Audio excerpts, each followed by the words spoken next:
सभी इष्ट मित्रों एवं बुजुर्गों को मैं आज भगवत गीता के 15वें अध्याय अर्थात इस अध्याय को पुरुषोत्तम योग नामक अध्याय भी कहा जाता है का पहला व दूसरा श्लोक का हिंदी रूपांतरण सुनाने का प्रयास कर रहा हूं, जो इस प्रकार है। भक्तजन, श्री कृष्ण बता रहे हैं कि हमारा ये संसार एक अविनाशी वृक्ष, जिसका पेड़ कभी भी नाश नहीं होता, जो कभी समाप्त नहीं होता विद्वान जन, और ना कभी सूखता है और ना कभी मरता है। ये एक ऐसा पेड़ है जिसकी जड़ें ऊपर की ओर है विद्वान जन, सोचने की बात है, और पेड़ की शाखाएं नीचे की ओर है, तथा इस वृक्ष के पत्ते वैदिक स्रोत हैं महात्मा जन और विद्वान जन। जो प्राणी इस अविनाशी वृक्ष को जानता है वही वेदों का ज्ञाता है या जानकार है।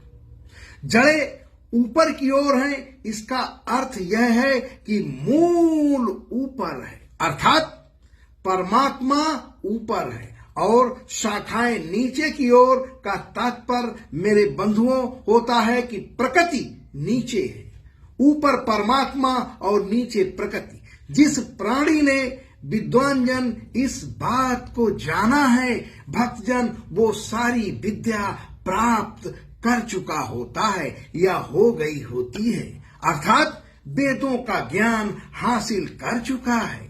और जिसने नहीं जाना उसके लिए ये जन्म मृत्यु के चक्कर में हमेशा के लिए लगा रहेगा। इसलिए ये वृक्ष अविनाशी है।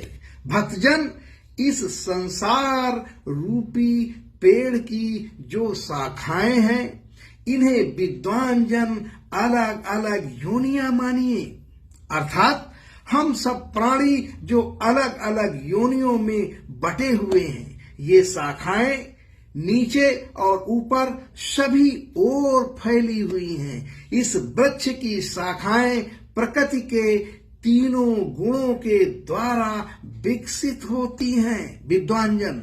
जो नई कोपलें और नए पत्ते भक्तजन निकलते हैं वो हमारी इंद्रियों के विषय हैं, तथा पेड़ की जड़ें जो नीचे की ओर जा रही हैं वो वास्तव में बंधन है। उन्हीं जड़ों में सकाम कर्म करने वाले, कहने का तात्पर्य फल के लिए कर्म करने वाले बंधे रहते हैं। इसी के साथ भक्तजन, विद्वान जन, महात्मा जन भगवत गीता के 15वें अध्याय का पहला व दूसरा श्लोक का हिंदी रूपांतरण संपन्न हुआ। सभी इष्ट मित्रों एवं बुजुर्गों को मेरा शत शत नमन। जय श्री राधे कृष्ण।